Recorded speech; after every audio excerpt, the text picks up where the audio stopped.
citando a su excomunista en jefe, la educación pública se va y se fue al basurero de la historia. Situación que no merecen ni los maestros con vocación, ni los padres de familia, ni mucho menos los niños y jóvenes de México. Soy hija de profesores rurales, soy producto de la escuela pública tlaxcalteca. Sé que la acción de educar es una gran tarea y una alta responsabilidad. Vi cómo mis padres formaron generación tras generación con principios y valores. La educación es la base para mejorar nuestra vida y el desarrollo de México. Todos ustedes coincidirán que cuando las personas acceden a la educación, se puede escapar del ciclo de la pobreza. En comisiones, la mayoría parlamentaria ha recordado que vivimos en un país de desigualdades lacerantes, que no puede haber gobierno rico con pueblo pobre, pero se rehúsan a mejorar el sistema educativo nacional para que a través de la educación, de la ciencia y de la lucha contra la ignorancia dejemos de ser pobres. Cuando el presidente López Obrador asumió el cargo, se comprometió a no mentir, no robar y no traicionar. Con la aprobación de estos dictámenes, la bancada del presidente irá en contra de cada uno de estos postulados. Mienten porque quieren hacer creer a los maestros que estas reformas son reflejo de sus demandas, pero en los hechos, los recursos que se destinarán en 2020 a la revalorización del magisterio son 20% menores a los vigentes, el monto más bajo en los últimos años. Mienten porque sin evaluación y sin análisis serios que hayan identificado las fortalezas y debilidades del actual modelo educativo, de un plumazo van a establecer la nueva escuela mexicana, pero la novedad será que en 2020 apenas el 3% del presupuesto de la SEP será destinado al desarrollo de aprendizajes y habilidades de los educandos. Le roban a los maestros la oportunidad de ingresar al servicio docente mediante procesos de selección transparentes, equitativos e imparciales, cuando existe un privilegio injustificado para los egresados de las escuelas normales públicas. A los maestros se les está robando su dignidad. Ninguno tendría por qué estar sujeto al capricho o extorsión de grupos sindicales o disidentes que están sometidos a la rentabilidad política y que olvidan que la democracia es un sistema de vida fundado en un constante mejoramiento económico, social y cultural. Es un robo a la Constitución que establece que la educación estará basada en la promoción del máximo logro de aprendizaje en los educandos. Y en estas leyes secundarias, los fines de la educación no están orientados a los alumnos, están orientados al sistema, a las instituciones y a los procesos.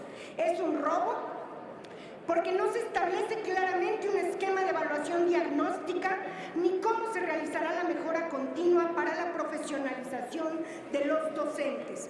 Traicionan al Estado porque lo obligan a renunciar absolutamente a su rectoría en materia educativa.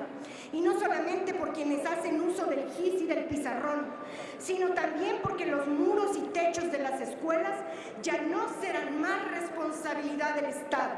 Ya no estarán los especialistas, ingenieros o arquitectos para guiar la construcción, remodelación o mantenimiento conforme a estándares que garanticen la integridad física de maestros y estudiantes.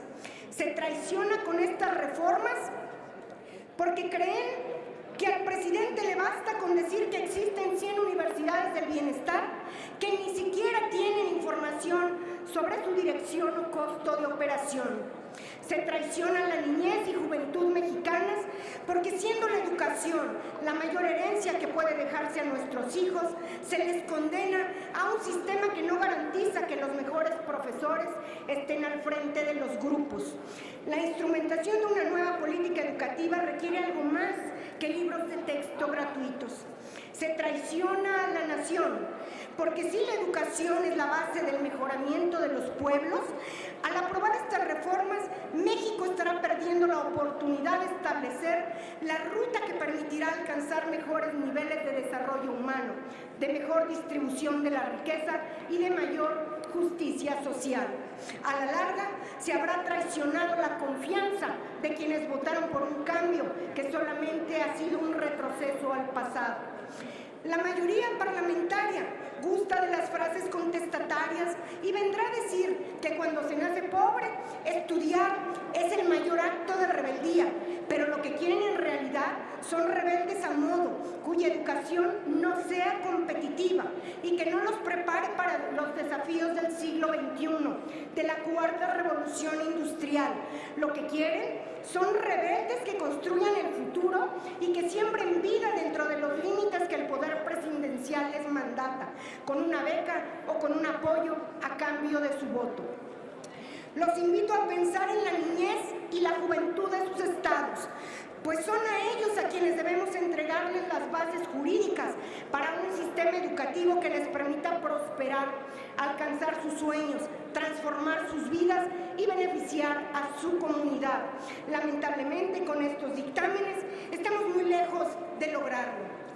No hay manera de construir una sociedad más ordenada y generosa sin entender que la educación debe ser integral y formativa en valores como la paz, la libertad, la igualdad y la democracia.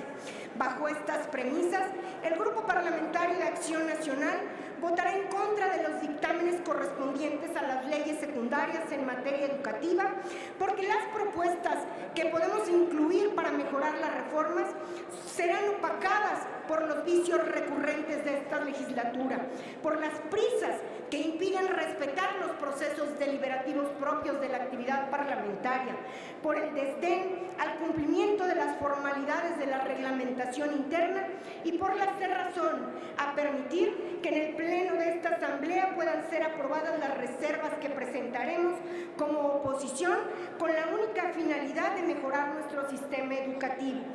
Tratándose de la educación en México, es insostenible creer que todo lo hecho por gobiernos anteriores fue negativo y que necesita reformarse hasta que no quede ni una sola coma, como lo han manifestado sobre la reforma educativa.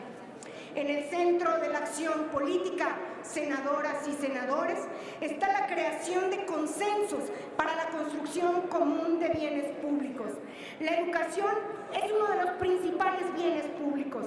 Es una pena, una pérdida para el ejercicio de la vida democrática que las reformas a estas leyes secundarias se hayan procesado con la celeridad que deriva de la imposición aritmética de los votos, sin permitir que las otras fuerzas políticas pudiéramos acompañar en consenso.